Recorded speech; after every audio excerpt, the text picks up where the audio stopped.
जय हिंद।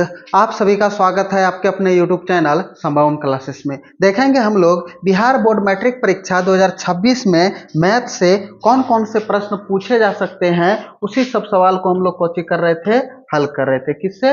मैथ से। और ये कौन सा सीरीज चल रहा है? ये चल रहा है प्रचंड सीरीज, और ये एपिसोड नंबर कौन सा है? 11। यानी कि पिछले वीडियो तक हम लोगों ने एपिसोड नंबर 10 तक यानी कि टोटल 10 वीडियो बना चुके थे। ठीक है, और आज है हमारा कौन सा? एपिसोड नंबर 11, यानी कि 11वां वीडियो है। ठीक है, वीडियो नहीं रहे, वीडियो। ठीक है, रेगुलर हम लोग कितने प्रश्न को हल करते हैं? 5 प्रश्न को, यानी कि सब्जेक्टिव में 5 गो और ऑब्जेक्टिव में क्या गो? 10 गो हल करते हैं। ठीक है, रेगुलर। ठीक है, समझेंगे यहाँ पे। अब यहां तक से, ठीक है, आज का एपिसोड नंबर 11 का सवाल बनाने से पहले, ठीक है, जो जो अभी तक हमारे चैनल को सब्सक्राइब नहीं किए, चैनल को सब्सक्राइब जरूर कर दीजिए, और दोस्तों को वीडियो को शेयर जरूर कर दीजिए। ठीक है, थोड़ा सा हो जाता है इधर उधर बोलने चलने में। ठीक है, देखेंगे पहला नंबर सवाल को चिका रहा है। कहता है कि एक समांतर श्रेणी -40, -15, -10, -35 का 10 पदों तक का योग ज्ञात करे। देखेंगे सबसे पहले कितने पदों का योग ज्ञात करने के लिए बोला है? 10 पदों का योग। अच्छा, हमको योग बराबर सूत्र पता है। ये कौची होता है? यानी कि एन बराबर ये होता है n/2 into 2a plus n-1 into D. अब हमें चाहिए क्या क्या? हमें चाहिए n चाहिए, a चाहिए, d चाहिए, और क्या चाहिए? और कुछ नहीं चाहिए, ये 3 चीज चाहिए। तो हम योग ज्ञात कर लेंगे कि नहीं? और ये जो समांतर श्रेणी है, इससे ये तीनों हमें कौची हो जाएगा? प्राप्त हो जाएगा। ठीक है, एक छोटा वाला भी होता है योग ज्ञात करने के लिए डायरेक्टली। एन बराबर वे होता है n/2 इंटू ए प्लस का ए एन। इसमें भी ए एन चाहिए, अंतिम पद चाहिए, पहला पद चाहिए, और एन यानी कि पदों की संख्या के गो है। देखेंगे सबसे पहली बात है कि यहाँ पे दिया हुआ है हमारा, ठीक है, समांतर श्रेणी क्या क्या दिया हुआ है? ये -40, -15, -10 और ये 35, इसी का बोला है डॉट डॉट डॉट कहाँ तक है? 10 पदों तक का योग ज्ञात करने के लिए बोला है। देखेंगे ये पहला पद है, ठीक है, ये पहला पद है, तो ए का वैल्यू कितना? -40। अच्छा, हमें डी ज्ञात करने के लिए, सार्वंतर ज्ञात करने के लिए कौन पद करना पड़ता है? दूसरे पद में पहले पद को घटाना पड़ता है। तो दूसरा पद कितना? माइनस, और ये सूत्र का माइनस, और ये पहला पद कितना है? ये -40। अब इसको इसमें घटा देंगे तो हमारा आ जाएगा, तो ये -15, ये माइनस गुना माइनस कर देंगे तो ये +40 हो जाएगा। अब ये प्लस और ये माइनस, प्लस माइनस माइनस घटने का क्रिया। अब 40 में से 15 चल जाएगा तो कितना बचेगा? 25। अब बड़का साइन किसका है? माइनस का, तो माइनस का आ जाएगा। अब देखेंगे ए पता चल गया, डी पता चल गया। अब चाहिए कौची? एन का वैल्यू। तो n बराबर कितने पदों का ज्ञात करने के लिए बोला है? 10 पदों का। तो n बराबर क्या होता है? पदों की संख्या। तो n का वैल्यू कितना आ गया? 10। हमें योग ज्ञात करने के लिए बोला है Sn बराबर वाट। ठीक है, अब यहाँ पे हम लोग Sn बराबर सूत्र का प्रयोग कर लेंगे। ठीक है, तो Sn बराबर सूत्र का प्रयोग करेंगे तो उसके लिए यहाँ पर सूत्र है। ठीक है, इसी सूत्र का प्रयोग कर लेंगे हम लोग। तो Sn बराबर, तो यहाँ पे लिखेंगे, क्या लिखेंगे कि S10, n का वैल्यू 10 है, तो ये 10/2 इंटू 2 इंटू ए का वैल्यू कितना है? -40। तो यहाँ पे -40 प्लस, और ये 10 -1, और डी का वैल्यू कितना है? डी का वैल्यू कितना निकला है? 25। तो यहाँ पर कितना रख देंगे? 25। अब सभी जो जो मान था, n का था, a का था, n का था, d का था, सभी की जगह पे सबका वैल्यू रख दिए। ठीक है, अब इसे कैलकुलेशन कर लेंगे। तो यहाँ पे लिखेंगे क्या कि S10 बराबर, ये 2 से 2 पंचे 10, 5 बार में कट जाएगा, तो 5 इंटू ये माइनस में और ये 2 के आगे में प्लस में, और यहाँ पे ब्रैकेट है, गुना होगा तो माइनस प्लस गुना कर देंगे तो माइनस, और 40 गुना ये कितना हो जाएगा? 80। ये प्लस 10 में गया कितना? 9, और ये गुना में कितना? 25। अब देखेंगे यहाँ पे तो S10 बराबर कुछ हो जाएगा 5 इंटू ये माइनस का 80। ठीक है, ये माइनस का कितना? 80, ये प्लस, ये भी प्लस, प्लस गुना प्लस कर देंगे तो प्लस। अब 25 गुना 9 करते हैं कितना हो जाता है? 225। 25 25 नमः 225। अब 225 में 80 घट जाएगा क्योंकि ये प्लस में और ये माइनस में। तो S10 बराबर, तो ये 5 गुना, 5 में 0 जाएगा तो कितना? 5, 2 में 8 घटेगा, 12 में 8 गया कितना? 4, और यहाँ पे 1 बचा, यहाँ पे कितना आ गया? यानी कि 145। अब ये 5 से गुना कर देंगे तो कितना हो जाएगा? यानी कि S10 बराबर कितना आएगा हमारा? देखेंगे तो ये 5 से 5 है 25 करीब 5 हाथ में कितना बचल 2, 5 चौके 20 2 22 करीब 2 हाथ में कितना बचल 2, अब 5 का 5 2 7 कितना आ गया 725, यानी कि टोटल 10 पदों का योग कितना हो गया 725। यहाँ तक में अगर किसी को डाउट को दिक्कत समझने में को परेशानी तो जरूर बताइएगा कमेंट बॉक्स में। ठीक है, आते हैं अगले सवाल की ओर। अगले सवाल में कहता है एक समबाहु त्रिभुज का क्षेत्रफल ज्ञात कीजिए जिसके भुजा 2a है। क्या है, जिसकी भुजा कितना दिया हुआ है 2a दिया हुआ है। तो देखते हैं हम इसकी भुजा को ज्ञात करते हैं। ठीक है, तो देखिए सबसे पहले एक सम समबाहु त्रिभुज बना लेंगे। कौन सा त्रिभुज बना लेंगे, समबाहु त्रिभुज। ठीक है, देखेंगे तो सबसे पहले ये एक हमारा ज्ञात हो गया कोची समबाहु त्रिभुज। समबाहु त्रिभुज कहने का मतलब क्या हुआ, जिसकी तीनों भुजा आपस में बराबर हो, जिसकी तीनों भुजा आपस में क्या हो बराबर हो। तो देखेंगे ये ए हो गया, ये बी हो गया और ये सी हो गया। देखेंगे समबाहु त्रिभुज का क्षेत्रफल बराबर सूत्र होता है √3/4 गुना भुजा स्क्वायर। ये भी होता है और नहीं तो ये भी होता है, कोई भी त्रिभुज रहे त्रिभुज का क्षेत्रफल बराबर सूत्र होता है हाफ इंटू, ठीक है, हाफ इंटू आधार गुना ऊंचाई। तो यहां से ऊंचाई हम मान लेंगे इसको। ठीक है, किसको मान लेंगे ऊंचाई, देखेंगे अगर हम यहां से शीर्ष ए से, ठीक है, बीसी पर अगर लंब डालेंगे तो ये हमारा कोची हो जाएगा ऊंचाई। कोची हो जाएगा, ये हो जाएगा हमारा क्या ऊंचाई।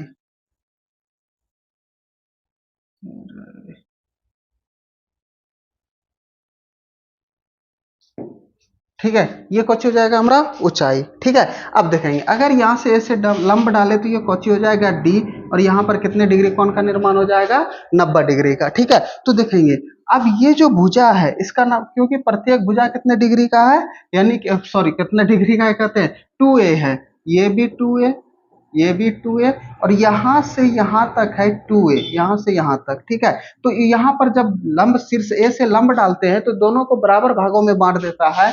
तो ये यहाँ से यहाँ तक 2a है, तो ये भी a और ये भी कोची हो गया a। तो ये हो जाएगा bc हो जाएगा आधार और ad हो जाएगा ऊंचाई। तो अगर हमें ad का वैल्यू पता चल जाएगा तो हाफ इंटू आधार गुना ऊंचाई बराबर सूत्र लिख करके हम बना सकते हैं कि ना इसको, तो बना देंगे। ठीक है, तो ये लंब डाले तो इसके सामने जब 90 डिग्री हो जाएगा। अगर ये हो गया हमारा लंब और ये हो गया कोची आधार। ठीक है, तो देखेंगे यहाँ पे लिखेंगे क्या लिखेंगे, त्रिभुज ए सी डी में, ठीक है, त्रिभुज ए सी डी में किसका प्रयोग करेंगे, पाइथागोरस प्रमेय का। ठीक है, किसका, पाइथागोरस प्रमेय से। तो पाइथागोरस प्रमेय क्या कहता है, यही कहता है पाइथागोरस प्रमेय कि ये कर्ण का स्क्वायर, किसका स्क्वायर, कर्ण का स्क्वायर, अब बराबर ये किसका, लंब का स्क्वायर और जोड़ आधार का स्क्वायर, यही होता है। देखेंगे कर्ण जो है उसमें हमारा 2a है, कर्ण कितना है हमारा 2a। ठीक है, ये 2a का स्क्वायर बराबर लंब, लंब कौन सी है, ये एडी भुजा है। कौन सी भुजा है, एडी। तो यहाँ पे क्या लिख देंगे, ये एडी का स्क्वायर, और आधार कौन सा भुजा है, ये डीसी। डीसी का वैल्यू कितना दिया हुआ है ए, तो ये ए का स्क्वायर हो जाएगा। देखेंगे 2a का स्क्वायर कर देंगे तो 2 दूना 4, a का स्क्वायर करेंगे तो a स्क्वायर बराबर एडी का स्क्वायर करेंगे तो ये एडी स्क्वायर हो जाएगा हमारा। और ये प्लस है तो प्लस a का स्क्वायर करेंगे तो a स्क्वायर। अब ये a स्क्वायर प्लस में तो इधर आकर के किस में, माइनस में, तो 4a स्क्वायर, अब माइनस का ये a स्क्वायर बराबर का ये कोची हो जाएगा ad स्क्वायर। अब 4a स्क्वायर में एगो स्क्वायर चल जाएगा तो क्या को a स्क्वायर बचेगा, 3 गो, तो 3a स्क्वायर बराबर का ये ad स्क्वायर। हमें चाहिए किसका वैल्यू, ad का, किसका वैल्यू चाहिए हमें, ad का। तो देखेंगे तो ad का वैल्यू यहाँ से हम लोग कोची कर लेंगे, ज्ञात कर लेंगे। ठीक है, तो देखेंगे इस जगह ज्ञात कर लेते हैं ad का वैल्यू। ठीक है, तो यहाँ पे लिख सकते हैं ये ad बराबर का ये √3a स्क्वायर होगा, क्योंकि ये स्क्वायर इधर आकर के किस में, रूट में बन जाएगा, तो रूट में, तो ये ad बराबर कितना हो जाएगा हमारा, 3 का वर्गमूल निकलेगा नहीं, तो ये √3, ये स्क्वायर है तो स्क्वायर से रूट कट जाएगा, सिर्फ क्या बचेगा a, यानी कि ad का वैल्यू कितना निकल गया √3a। ad आए, अब इसे क्या हो गया,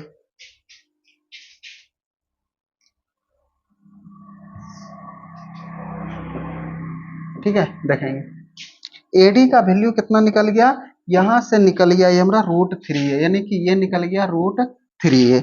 अब इसको इधर घसका लेते हैं। अब यहाँ पे लिख लेंगे क्या कि त्रिभुज ABC का क्षेत्रफल, ठीक है, किसका, त्रिभुज त्रिभुज ABC का क्षेत्रफल। तो क्षेत्रफल बराबर सूत्र कौन होगा, हाफ इंटू आधार, आधार और गुना में ऊंचाई, ठीक है, कौन होगा, ऊंचाई। अब देखेंगे यहाँ पे हाफ जो होगा वो होगा कितना, 1/2 आधार, आधार ये पूरे ABC का यानी कि BC भुजा हो जाएगा, तो BC भुजा कितना 2a गुना ऊंचाई कितना है √3a, तो ये √3a, ठीक है, ये 2 से 2 कट जाएगा तो बचेगा क्या, a गुना √3a, तो ये √3a², यही निकल गया कौची आंसर, यानी कि समबाहु त्रिभुज का क्षेत्रफल यही निकल गया क्या, √3a²। नहीं तो आप डायरेक्टली सूत्र पे भी बैठा करके बना सकते हैं कि समबाहु त्रिभुज का क्षेत्रफल बराबर कौन, √3/4 गुना भुजा स्क्वायर, ठीक है। अब देखेंगे यहाँ तक में अगर किसी को कोई डाउट, कोई दिक्कत, कोई परेशानी तो कमेंट बॉक्स में जरूर बताइएगा, ठीक है। तो देखते हैं हाफ इंटू आधार गुना ऊंचाई, ऊंचाई √3a निकल गया, ये 2 से 2 कट गया, ऐसा हूँ √3/4 गुना भुजा स्क्वायर, 2a का स्क्वायर, तो ये 4 से ये 4 कट जाएगा तो √3a² हो जाएगा, वही आएगा, ठीक है, समझ गए, कोई दिक्कत, डायरेक्ट सूत्र पे भी बैठाएंगे तो वही बनेगा। आते हैं अगले नंबर सवाल की ओर, ठीक है। अगला कहता है एक समकोण त्रिभुज का लंब उसके आधार से 7 सेंटीमीटर कम है, ठीक है। अब देखेंगे एक समकोण त्रिभुज है, तो सबसे पहले एक समकोण त्रिभुज का निर्माण कर लेते हैं हम लोग, ठीक है। तो देखेंगे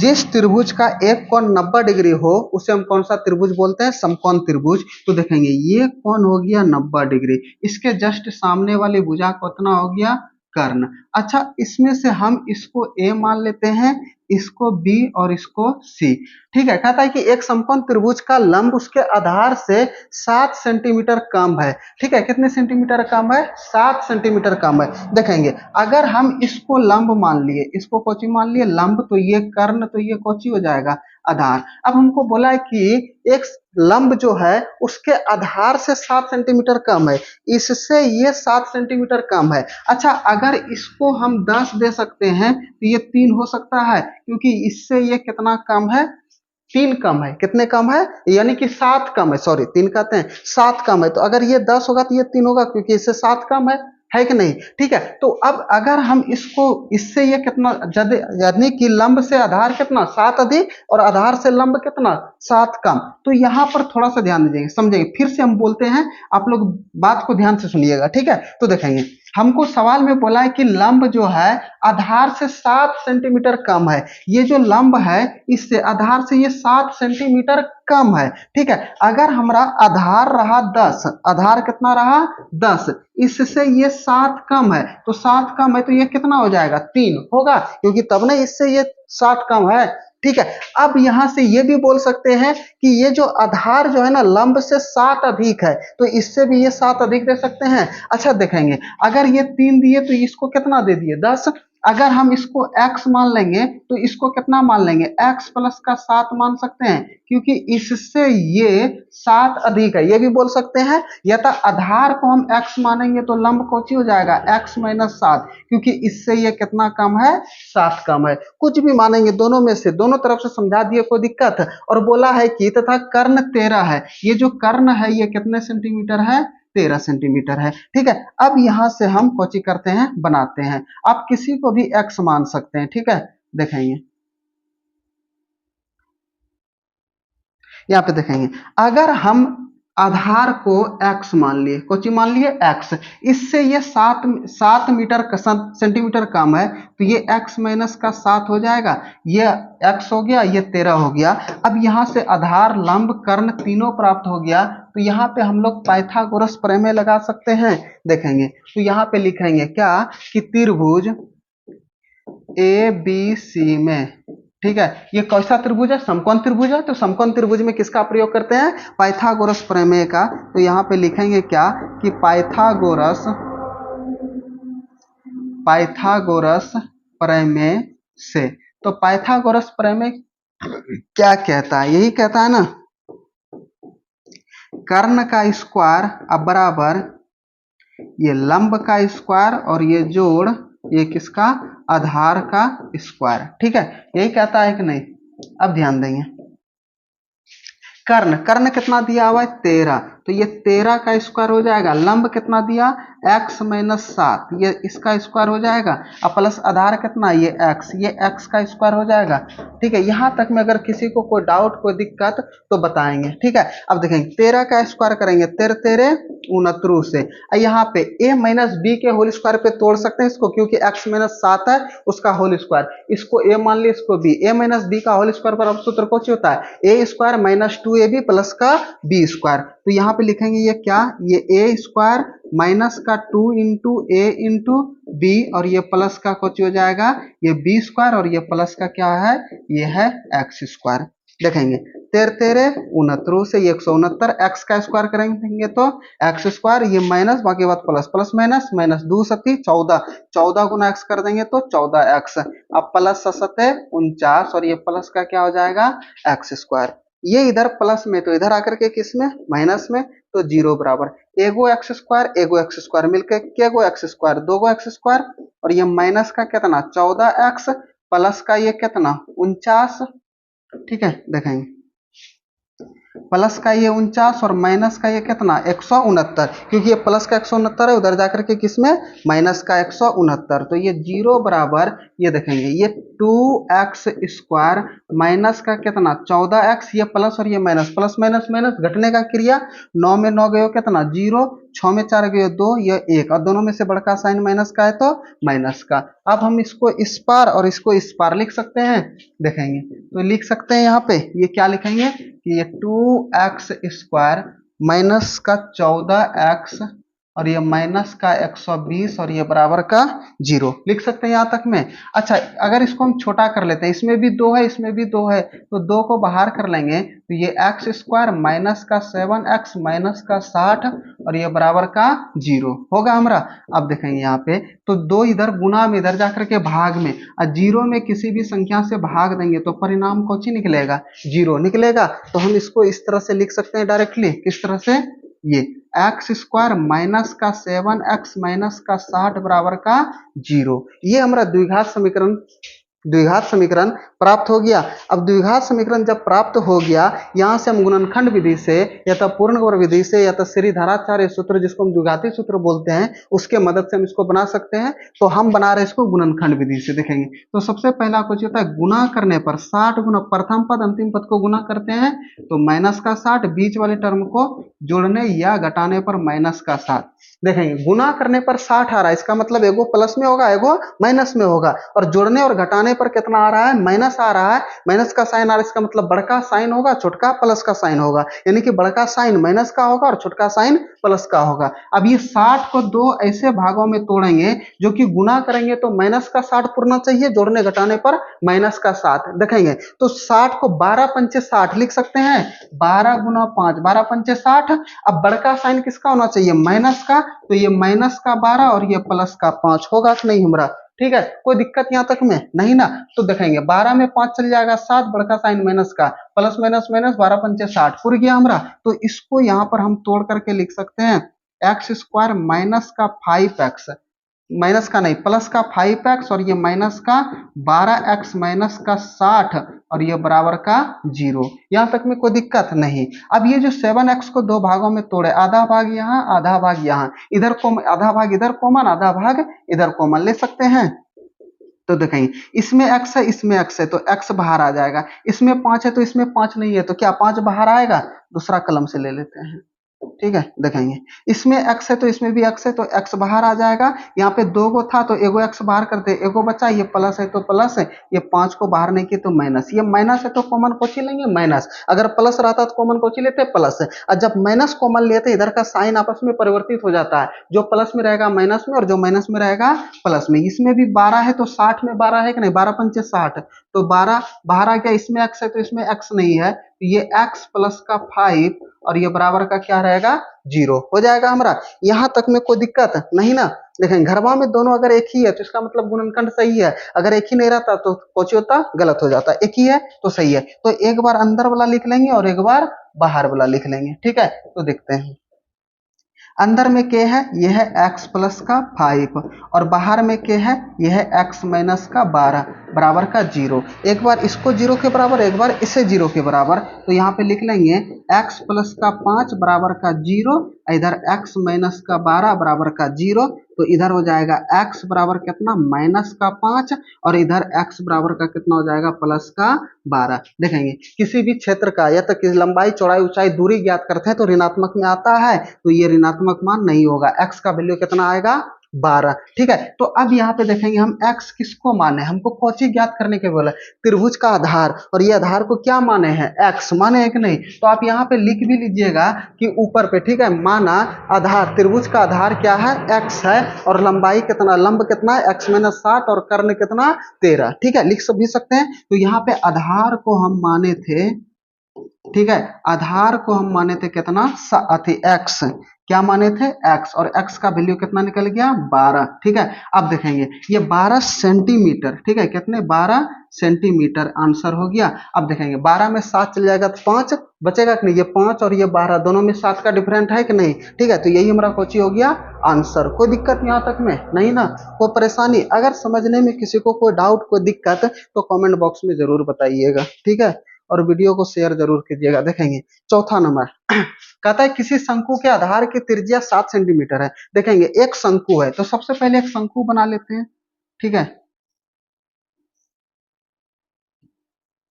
ये एक शंकु है। ठीक है, देखेंगे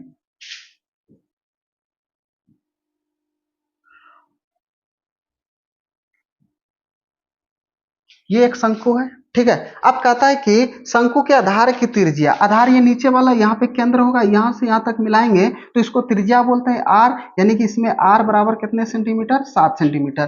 कहता है कि इसकी ऊंचाई 24 सेंटीमीटर, ये यहाँ से यहाँ तक अगर इसका ऊंचाई ज्ञात करें तो ये कितने सेंटीमीटर है 24 सेंटीमीटर है। ठीक है, कितने सेंटीमीटर है 24 सेंटीमीटर है। तो इसका आयतन ज्ञात कीजिए। तो शंकु का आयतन बराबर सूत्र होता है 1/3 पाई आर स्क्वायर एच, जो कि हमें आर भी पता है और एच भी पता है, और पाई, पाई का वैल्यू कितना लेना है 22/7, जब तक अन्यथा ना कहा जाए पाई का वैल्यू कितना लेना है 22/7। तो देखेंगे क्या क्या दिया हुआ है, हमें त्रिज्या दिया हुआ है। ठीक है, त्रिज्या कितना दिया हुआ है 7 सेंटीमीटर, ऊंचाई भी हमें दिया हुआ है। ठीक है, ऊंचाई जो दिया हुआ है वह कितना दिया हुआ है 24 सेंटीमीटर। तो हमें आयतन ज्ञात करना है, क्या ज्ञात करना है आयतन बराबर वाट। ठीक है, ये हमें ज्ञात करना है। तो देखेंगे हम यहाँ पे लिखेंगे, क्या लिखेंगे कि शंकु का आयतन बराबर, सूत्र लिखेंगे। ठीक है, शंकु का आयतन बराबर सूत्र होता है 1/3 पाई आर स्क्वायर एच। ठीक है, यही होता है कौची सूत्र। ठीक है, देखेंगे तो यहाँ पे लिखेंगे 1/3, अब पाई का वैल्यू कितना 22/7 और आर का वैल्यू दिया हुआ है कितना 7, तो ये 7 गुना 7 स्क्वायर है, और ऊंचाई कितना दिया हुआ है 24। अब इसको कटा सकते हैं। देखेंगे ये 7 से तो ये 7 कट जाएगा, 3 अठे 24, अब कोई कटने वाला है नहीं, तो गुना कर देंगे ये 22। ठीक है, देखेंगे ये 22 और गुना ये 8 और 7 बच गया, 8 सते 56। अगर ये दोनों को आपस में गुना कर देते हैं, ठीक है, कोची करेंगे गुना करेंगे तो कितना फुरेगा। ठीक है, तो यहाँ पे गुना कर लेते हैं, 56 गुना 22, 2 की 12, 2 पंचे 10, 1 11। ठीक है, ये 2 2 1 3 2 1 1232, ये 1232 सेंटीमीटर आयतन है तो क्यूब। यही हमारा क्वेश्चन निकल गया आंसर। ये क्या निकल गया हमारा आंसर। कोई दिक्कत यहाँ तक में नहीं ना, कोई परेशानी। आते हैं अगले सवाल की ओर। ठीक है, कहता है कि p के किस मान के लिए द्विघात समीकरण 3x² - 5x + p = 0 के मूल समान है। अच्छा, हमारा मूल समान कब होता है, जब हमारा b² - 4ac किसके बराबर आ जाए 0 के बराबर। इसमें मूल समान, दोनों वास्तविक मूल निकलता है, लेकिन दोनों मूल कुछ होता है बराबर होता है। अगर हमारा b² - 4ac का वैल्यू बड़ा आ जाए 0 से, तो वास्तविक मूल तो प्राप्त होगा, लेकिन असमान मूल प्राप्त होगा, अलग अलग मूल प्राप्त होगा। ठीक है, अगर हमारा b² - 4ac का वैल्यू छोटा आ जाए, किससे, जीरो से, किससे, जीरो से, क्योंकि इसका मान ऋणात्मक में आ जाता है और ऋणात्मक इसमें कोई भी मूल प्राप्त नहीं होते हैं, तो हमें क्या बोला है, मूल समान। तो इसका प्रयोग कर लेंगे हम लोग, किसका, बी स्क्वायर माइनस 4ac बराबर जीरो। तो हमें एबीसी का वैल्यू चाहिए, तो देखेंगे, तो एबीसी का वैल्यू चाहिए, तो सबसे पहले समीकरण क्या दिया हुआ है, ये दिया हुआ है 3x², ठीक है। अब माइनस का क्या, ये 5x और ये प्लस का p बराबर जीरो। यही कहता है p के जगह पे क्या रखेंगे, जो कि ये दोनों दोनों जो मूल होगा समान होगा, बराबर प्राप्त होगा, ठीक है। तो यहाँ से एबीसी का वैल्यू निकाल लेंगे, तो देखेंगे a का वैल्यू कितना है, 3, b का वैल्यू कितना है, माइनस का 5 और c का वैल्यू कितना है, p। तो हमें यहाँ पर मूल को बराबर करने के लिए किसका प्रयोग करेंगे, बी स्क्वायर माइनस 4ac बराबर का जीरो, ठीक है।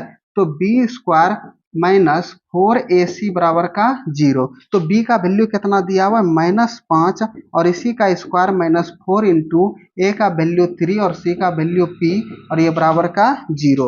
अच्छा, -5 को 2 बार गुना करेंगे, माइनस को 2 बार गुना कर देंगे तो माइनस का किस में हो जाएगा, प्लस में परिवर्तित, और पचाए 25, ये माइनस बाकी बात प्लस है। 4 तिया 12, 12 गुना p कर देंगे तो कुछ हो जाएगा, ये हो जाएगा 12p बराबर का जीरो। देखेंगे ये माइनस का 12p बराबर के उस पर में चल जाएगा, प्लस में हो जाएगा, तो ये 25 बराबर का ये कितना, 12p, क्योंकि जीरो को जोड़े या तो घटाए कोई फर्क पड़ेगा, तो p का वैल्यू कितना हो जाएगा, ये हो जाएगा 25 बटे का 12 बराबर का p, क्योंकि ये 12 गुना में तो इधर आकर के किस में, भाग में, तो p का वैल्यू कितना निकल गया, 25 बटे का 12। कटने वाला है नहीं तो छोड़ देंगे, यही हमारा कोची हो गया आंसर। कोई दिक्कत, अगर यहाँ तक में किसी को कोई डाउट, कोई दिक्कत, कोई परेशानी, तो कमेंट बॉक्स में जरूर बताइएगा, ठीक है। तो आज इतना ही, ठीक है। आप लोग देखते रहिए, मुस्कुराते रहिए, फिर मिलते हैं अगले वीडियो में। जय हिंद।